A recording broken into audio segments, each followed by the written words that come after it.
Hello students, how are you? I am Shruti ma'am. Welcome to our channel Shiv Rising Star Academy. तो चलो आज का हमारा topic है Gauss law. Before knowing Gauss law we must know the electric flux. जब आपको electric flux के बारे में पता होगा तभी आप गॉस लॉ अच्छी तरह से समझ सकते हैं।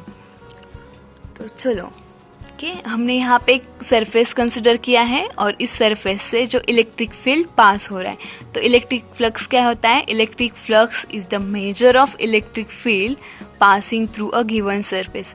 तो इस सरफेस से कितना इलेक्ट्रिक फील्ड पास हो रहा है, जब हम उसको मेजर करेंगे तो हम उसको क्या बोलेंगे? Electric flux. That is phi is electric flux, that is phi is equal to integration E bar dot D S बार।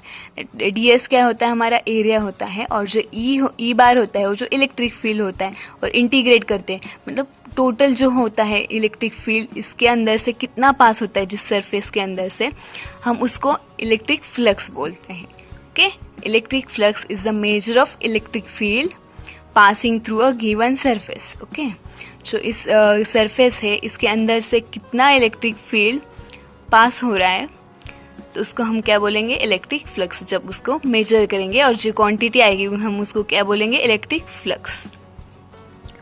और जो क्लोज सरफेस होता है उसके अंदर ही हम गॉस लॉ अप्लाई कर सकते हैं। जो ओपन सरफेस होगा तो उसके ऊपर हम गॉस लॉ अप्लाई नहीं कर सकते। ओके, और जो चार्ज होता है वो भी चार्ज इसके अंदर होना चाहिए। जो क्लोज सरफेस है उसके अंदर का charge, suppose Q1, Q2, Q3, ये जो चार्ज है वो इसके अंदर चार्ज है, तो हम इसको कंसिडर करते हैं इन गॉस लॉ। बट जो एक चार्ज Q4 है उसके बाहर चार्ज है, जो क्लोज सरफेस है उसके बाहर चार्ज है, इसकी वजह से हम इसको कंसिडर नहीं करते। तो क्या आपको पता चला? यहाँ पे जो गॉस लॉ होता है वहाँ पे हमेशा क्लोज सरफेस होना चाहिए, और जो चार्ज हम कंसिडर करते हैं इस गॉस लॉ के अंदर, तो हमेशा जो सरफेस होता है उसके अंदर होना चाहिए, इनसाइड द सरफेस।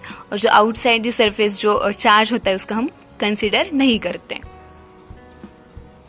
ओके, तो स्टेटमेंट क्या है गॉस लॉ का? The net electric flux through a close surface, that is close surface must be 3D, is 1 by epsilon naught times the net charge enclosed by the surface। तो हमने देखा phi क्या होता है? Flux होता है, और जो क्लोज सरफेस का इसके लिए हमने यहाँ क्या लिखा? Phi close is equal to 1 by epsilon naught, that is 1 by epsilon naught times the net charge enclosed by the surface, that is Q inside क्या है? जो net charge enclosed by the surface है, that is phi closed is equal to Q inside upon epsilon naught, that is the Gauss law. Okay, यहाँ पे जो Q inside है वो charge enclosed. Okay, inside the surface जो charge है वो Q है, और जो एप्सिलॉन नॉट है वो परमिटिविटी ऑफ फ्री स्पेस है। जो एक क्लोज सरफेस है इसके अंदर जो इलेक्ट्रिक फ्लक्स है इसकी वैल्यू कितनी होगी? 1 by epsilon naught times Q, that is phi closed is equal to Q upon epsilon naught, that is the Gauss law. तो किसी भी बॉडी के ऊपर जब हमको गॉस लॉ अप्लाई करना होता है तो वहाँ पे कई कंडीशंस होती है। तो कंडीशंस क्या है? Surface must be closed, that is this surface must be close होना चाहिए, कहीं से भी वो ओपन नहीं होना चाहिए।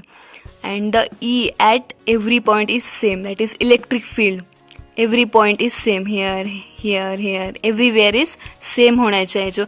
जो सरफेस है इसके अंदर जो इलेक्ट्रिक फील्ड है, जो each and every point same होना चाहिए। और जो theta at every point is symmetrical, जो इलेक्ट्रिक फील्ड और एरिया वेक्टर के बीच जो एंगल होने वाला है वो भी एवरी टाइम और एवरी पॉइंट, यहाँ पे जो थीटा और इलेक्ट्रिक फील्ड के अंदर जो एंगल होगा वो सेम होना चाहिए। यहाँ पे जितना होगा यहाँ पे उतना ही होना चाहिए, यहाँ पे भी उतना होना चाहिए। तो ये 3 कंडीशंस है इसके लिए। तो चलो हम गॉस थ्योरम का प्रूफ देखते हैं from Coulomb's law. Okay, from Coulomb's law हम इसको प्रूव करेंगे। Okay, phi is equal to Q upon epsilon naught, ये हम प्रूव करेंगे फ्रॉम कूलम्स लॉ। तो चलो हमने एक स्पेयर कंसिडर किया, और इस स्पेयर के अंदर जो चार्ज है वो Q है, स्पेयर की रेडियस R है, और हमने यहाँ पे एक small area element ds consider किया। वहाँ पे जो चार्ज है वहाँ पे चार्ज Q0 है, और जब हम इलेक्ट्रिक फील्ड यहाँ से पास हो रही तो इलेक्ट्रिक फील्ड की डायरेक्शन क्या होगी? इस डायरेक्शन के आउटवर्ड होगी, क्योंकि ये चार्ज पॉजिटिव है और इलेक्ट्रिक फील्ड हमेशा यहाँ पे आउटवर्ड होगी। और जो एरिया वेक्टर होता है स्फीयर के ऊपर तो हमेशा नॉर्मल होता है, जो स्फीयर का सरफेस है उसको नॉर्मल होता है। तो यहाँ पे जो एरिया वेक्टर होगा वो भी स्फीयर के सरफेस को नॉर्मल होगा, इसकी वजह से वो आउटवर्ड होगा। तो जो इलेक्ट्रिक फील्ड की डायरेक्शन होगी वही डायरेक्शन जो एरिया वेक्टर की होगी। तो both are in same direction, therefore the angle between this electric field and the area vector is 0, that is theta is equal to 0। Okay, तो हमको पता है कूलम्ब्स लॉ क्या है, F is equal to 1/4 pi epsilon naught Q into Q naught upon R square, that is our equation number 1। This is Coulomb's law. और हमको पता है फोर्स क्या होता है, in general charge into electric field होता है। तो यहाँ पे इलेक्ट्रिक फील्ड क्या होगा, फोर्स अपॉन चार्ज होगा, that is our equation number 2।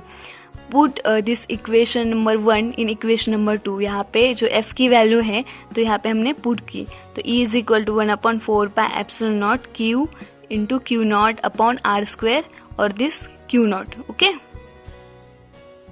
अब यहाँ पे जो Q नॉट है वो कैंसिल हो जाएगी, क्या बचेगा यहाँ पे, E is equal to Q upon 4 pi epsilon naught R square.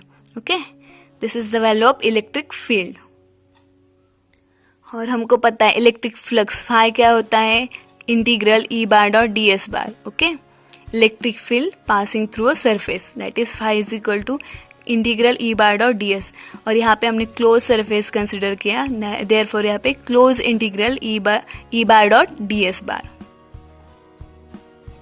जब हम इसको ओपन करेंगे तो क्या आएगा, close integral E ds cos theta. Okay, और हमको पता है यहाँ पे जो हमारा थीटा है वो कितना है, 0 है। ओके, तो cos 0 क्या होता है, 1 होता है, that is phi is equal to close integral E ds। और इसको हमें पता है E की वैल्यू क्या है, Q upon 4 pi epsilon naught R square. तो phi is equal to Q upon 4 pi epsilon naught R square close integral ds। But ds is the small area, और इस स्मॉल एरिया को जब हम integrate करेंगे तो हमको क्या मिलेगा, पूरा एरिया मिलेगा। ओके, तो इंटीग्रेशन ds, और एक क्या है, स्पेयर है, तो स्पेयर का एरिया क्या होता है, 4 pi R square. Okay, ds is equal to integral ds is equal to 4 pi R square. तो इसकी वैल्यू हम यहाँ पे पुट करते हैं, Q upon 4 pi epsilon naught R square 4 pi R square. तो यहाँ पे 4 pi get cancel, R square get cancel. Phi is equal to Q upon epsilon naught, that is our Gauss law. Okay, phi is equal to Q upon epsilon naught. Thanks for watching. अगर ये video आपको अच्छी लगी तो like, share और subscribe करो।